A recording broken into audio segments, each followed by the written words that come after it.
Paum kasan ama sa pen-penin gam nalam ngay lut na zala ngki khom hau sau pa hang lemula ki loi khom na hi han lam nam sunga ki loi khom na hi han lam za chom chom mun chom choma lam chom choma mo po na nei ho zo se amin chen papung kating phar pamaizin amo ho zo se zana kahin pe ne ani chan na in ihung ki khop lo naw le in sei thupi pe nu gamle nam ngai lun na le atuma ki vai hom na dinga e ho zo se thakhela thina manna anato isope isangam ho dunia ilau bazau te talo ho ama ho zo se zana kahin pe ne he atum chan na in igam gichin ho hin ben bitjing le hin be sui jinga pathene ho naw le ne le cha sum le pai ke ho naw mi pi ho lungmon thamonga ilham thein ho jozo se hin ngai to a hin boi pi gabgia goladaim lo nisat hasad lo umlo kho salo hela hung pang jing ho zo se chunga ki pa thu kahin sejen na bon chau hi ta chapa ta chanu nahi ve e kan sei no mene ali chan nain hem la tham se gal dong na hi pun thu la la hi poi mo hin je chun minu mi pa hin aden kham tha ta sa khan to na le se khan to na thu don le le se ke man cha thu do la le se kumpi za ding mu ding het dinga inamu igan thein ho e ha sat na ho zin la vision e noi si na ho ta lang le sei langa hin koi jing adia kham tha ho zo si chunga zo ke pa na sangta kahin phungi ne tot golin sing kating ke hi amimo abol khil pen kahi ahin la lam kai hon itabong nam le gam thu do la ke ho na teng le thu sei dingai ngan si jiu le in ko jiu hi kanunga ka gel jingin ipizia ai ka ko hang ti hi ka gelin tu jing ka jong chun ka hung kon chan ge chun ka ki gelin thil dang jong ka gel do pon mihem hinan thil tam pi hi gelum jong le thu pi pe na hi gamna nam ngai lum na ki ti hi akilam thu hilo mele ten gale hin bol kum jiwa gamna nam thu ki sei lo bi hi chuwa jong se ka gelin hi le ei hum ki min pha na hi ama hin abol khel pon sei thejin abol theje ti pon ngai lut na kunga tong khomutin sei khomutin ti na hi zen adedin ko tu lam kai ho chunga ke pa thu kan sei kin nei anga channa thupi kain sei masangin tunia ila wahi galzam ho wangset pia galzam ho ibon cha phai sung hi halang thinglang kimbela hungzam ho zo se jong le lungseta na khunung na hin tun diwin nge na kain ni jine galzam ho lungseta ke phatlang na ngai poi nang ho jai ki khop wi ke paume e koi pitawin zala som jong hin povin hoilayum hambam ka hepon gam chuma tam zoi muham ka hepon ipizai hunglo ham jong ka hepoi ahin la ku kite nam ngai lut na wang ha ba na wa ne ti hi seilam sei hi repon te heto kin ham chun tunia ka sei ding hi politics ka bol je azong na gel vai le ka sei shenu ma na gel diu thil chom chom nung gel ngai to ang na gel vai le ka sei shenu me tiang na gel diu phamo sa jong nom diu khunung teng jong le ai eo wangin ti jong nom diu hi ka na sei jing sa hin mihim thil ki bang lo ngai dan ki bang lo mudan ki bang lo hi je chun tu ne zam ta lam kai ho hin zam ta lam kai hung lo ho hin ka sei zo se hi gam na nam ngai lu la hi tia ila diu adi lo nam pi chi pi akito lo ma hi jong le ki mai chang ta ai ki sei pi diu ti hi thuma kai agup chan na kan sei he je chum Africa gama miwam te gama professor lenta thupita Africa gama Turcia Africa ku gamja chom chom hibin ama ho kiloi khon ding le Africa te khan to na dinga ane ago ahead na zong it chalo hela sei khanin professor Lumumbo ketin khanina season ho lim na western country ehon sapte tivin mikang ten sapte gama konin pathen thu hung sejubin pakai ji sun mivom mikang asanavam aho avai chaga gente avamakang tapoi mizo sehi thakhat hi ta ve alina nya poi tin hung lang sam khubuvin ahi wangin igam sumuba mivam ho tong na ding a choma semuvin mivam ho hoin kai na ding a choma semuvin gari suma mivam ho tong na ding a choma semuvin hichi choham pathen thu tin a sijine chukidle bible them pathen thu sei hon aha sei pen tau le namlam kai ho phame menen sei chu sap kang te moving mivom te black te Africa te koma tau na moving amino hung ha do ahile agam jau seo sap te gama al chi gam tai ta sa gam chu sei hilo ai wa nga ta sa nei lago sana dam ka ho zo se chu sap te ne ki pu chai oi ta hichibang banga chu India te zong sap kang ten ina to kumuba chu fundamental rights freedom liberty mipi thane na tam ta an se juba hichi an hil ka wa chu yo chi do ka chu ina I go zo se sap te agamu wa niki pu chai ke zui tai ipija ke sei ham athune chu koi ham mipi mivom te Africa te hin India te hin vai lo ama ho ngol sa ama ho hin thunun chu koi ham ipi bolu ham ti chu ka sei no mai hi chi ka sei ma sang chun khatlani ka sei chet no min tulin asom ni la ko chan na ki khen ni khoi ti vin zam ta lam kai ho kahen na tha sam khalawang kahepon ki khanni ki ti hi Independence Day tabangahi gam tum mong independent country mo na jong chu ahi de pon ahi wangin government na kun khana ki chom khan ki vai hom na administration a chom mong on tai tia parliament in de hichini ko hin ku ki te chu ki vai hom na ki pitai atiai hichu chu separation di ki tiding separation di ki hit thailo hi ki ke mu dal le ke la da nahi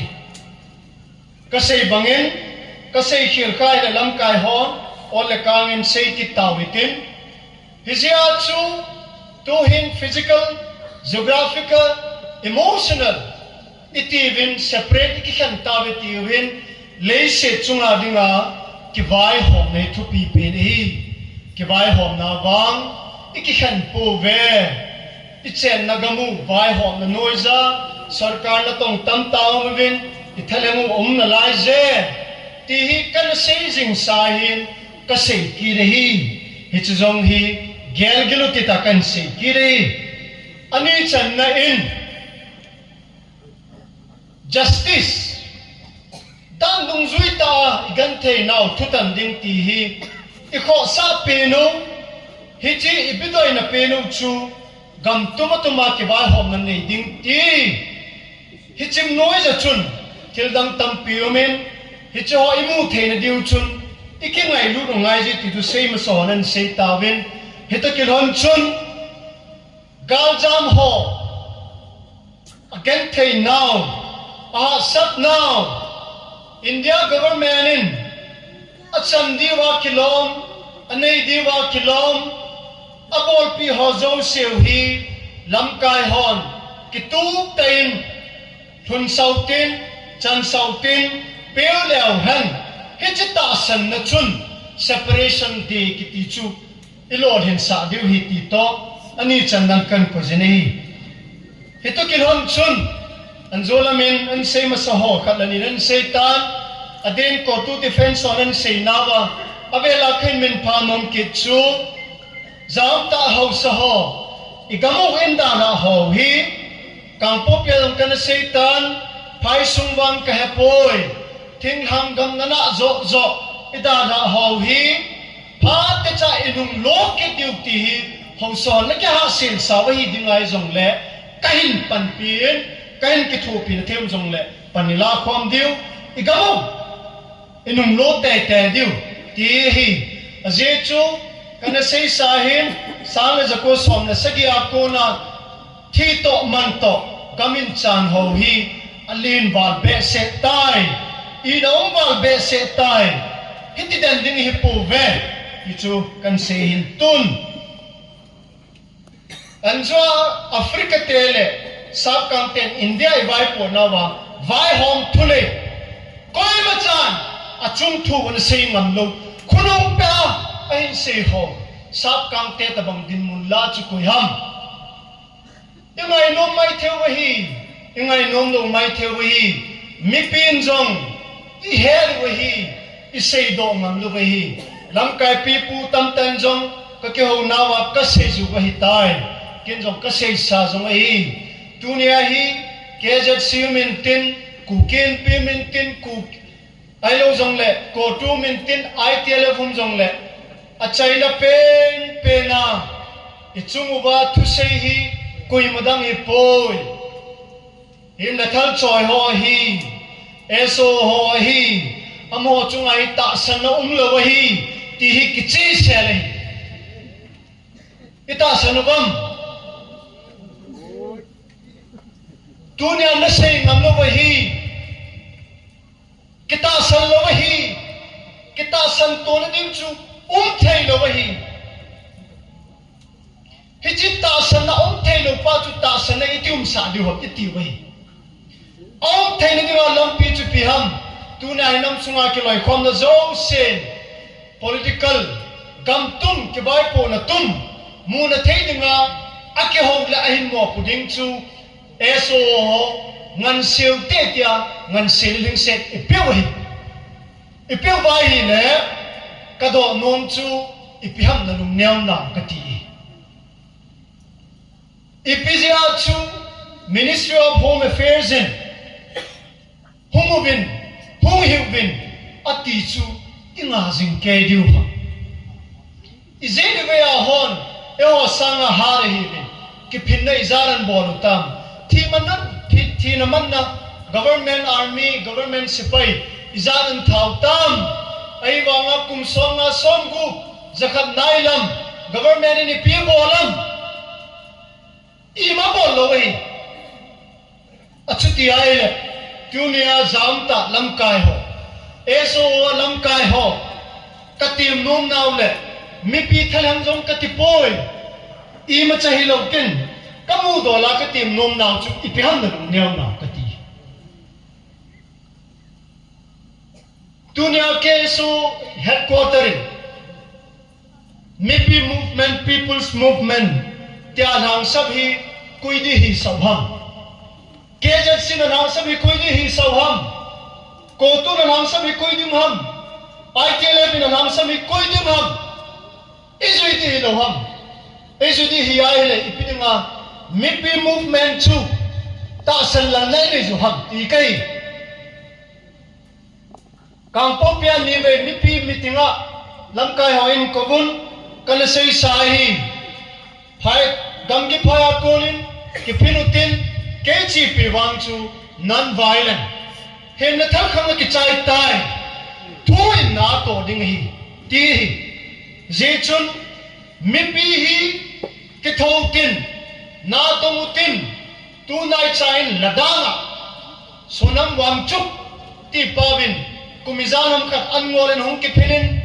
agam sung mipi le ki tho pi win hitabam chun government in angai pilo aza pilo panun kam tina thil se soin hitabam chun government in ke ho piding in a ko kinun a hi wangin alam kai ho chun mipi aso mipin gamnan mama dinga angai lula avet sau chu ata sanun adin piu nei le Ministry of Home Affairs in Homovin ke ho tau te ti wangun alam kai ho chu dau hi chu ipija dau ha mi pi ho chu ki sun pi we dunia hi zam ta lam kai ho anda be mong mong a inamu khan kho hi tol ta ding ti wa atuma ki bai pu ta di tiu le kana sei jing bangin vai ko nu khat hi han vai nu khat hi han tunin jong ikito hi lai zu ve je chun people's movement kiti hi koi mading lampi hi baru hi pon nang ho thu sei ha na ding nang ho din na ding nang ho pan mun na ding nang ho devil chup zone na dinga people's movement kiti hi bolu te ti we gin chal na le hyun ijem tam mi pia ko na CSA ko na hitabanga chu nang ho pan mun thang sit pi em sit pi la do nong le bang chun amo ang chu tha de le ta du te ka ti na din table so te mi pin se mu te ti we I pian na ki sun lel na ki sun na hun ka ti hi chun chilai phi in bol thei bolutin an ngol jong thiu witin MLA ho jong hai jong tin government noi la government na tong ho zo se jong Manipur government na tong noi jong se jong hai ju le pi ham I pian na set na I bol ho jong se tu na pin lo lai ho nunga ko lang ho hum jinei diu chala na we nei diu ho jong se khang ve a khu nai to lo wai le e ho sun ka e ho hin ka dinga nai to diu le tu na hai angai ngai hoi ma chang I chal be lo diu hi ti ju ka sei no me nei ye chun zam ta eso lam kai ho ki che hiu ti che hiu lung neu hiu men bon mi thak mi man ho num ta phai suma ba sa thai le no ho koi ni hiu ham ku ki te lag li lang nga lag som kyu ma chuna I bola ni ki chalu ha koi na gi nu ha ye chun mi pi movement hi lung sei pi hun lungom kai pi hun ha bolin tivin hi chi bolu wa hi ti a hi Ministry of Home Affairs in ko po ve ti inga dot di wai le zed be ya ho sangai kho diu tunia khang tha tam ta gam na mang ngai lun na gam gya pang ho jong pan na bei hung hi ding hi tun government sem loading ti ho thu ang seven hi cho ha sei kitlen politics to nin sei mat ki diu hin sei ki tapung ka ting a China a tunia hung ki khom ho hin ahung lo ho hin ku ki te chen na zo sia kain sei ding hi na gen to ki bang lo mai the ke ana sampen bodo nei lo penin kalu namun kato namun kale khasim namun kataw namun kanle kon jong le kagel jing le kangai tu jing hiti hi hilem hen padam ti hi zam ta lam kai ho hin e so lam kai ho hin mi pi thaleng mele nei ho hin sia so lam kai ho koma present ka koi no mi nei akhat na thumbo mi nei zube ku kitem ima ko wai chi video hi khat na hitia hi kito theiluwa miningai lu luwa amau sa lang hi ding amau thang lang hi ding amau so lang hi ding amau phum lam hi ding tia hi hitia hi kito theilu hela iki khen diu ku ki thu sei loi zomi thu sei loi thado thu sei loi paita thu sei loi diu ham hitia chu den denuwa tunia sanga hi gan thei nau hi sam che diu ham kha ani channa ku kite ikithu towa ilam kai ho adin to chana ile masam chuni galmi wana hinai tunjong galmi danin ilajing ke na we ichen kompiu ithinglam chen kompiu nago to ikitu towa ichen nau gam hi phai cham thinglanga ile khanuba ile lampium theilo ham asungil wang ha sei daute heju chu lampi khare hi athum channa akhan na chulum diu ham ani na chulam kai ham na gel diu ham ani na chulam pium poile ti waile iso piu ma chula mizo ho chu kui sabong mizoram gama na sad wang chu yo ani zau chula ama ho to iki sam kai zuba iki khut jabuba gam tri dal ba ki bai hom na tum chu nei the hilo ham hi cholo hi sei ta ta wa pha hilo ham ti ka hi nei hi chi akhat chan na chu hilo bin ani chan na le athum chan na chu ilun the na dingon thil dang om poi isumu ka ti ji pa hi izunam sum ji hilo pi chu e ho sungai ka ti thidi dang nam ka sei ti chu ya chu hi chi te ni hi lam kai hon gil tan ngai to win i bon che ke ju ba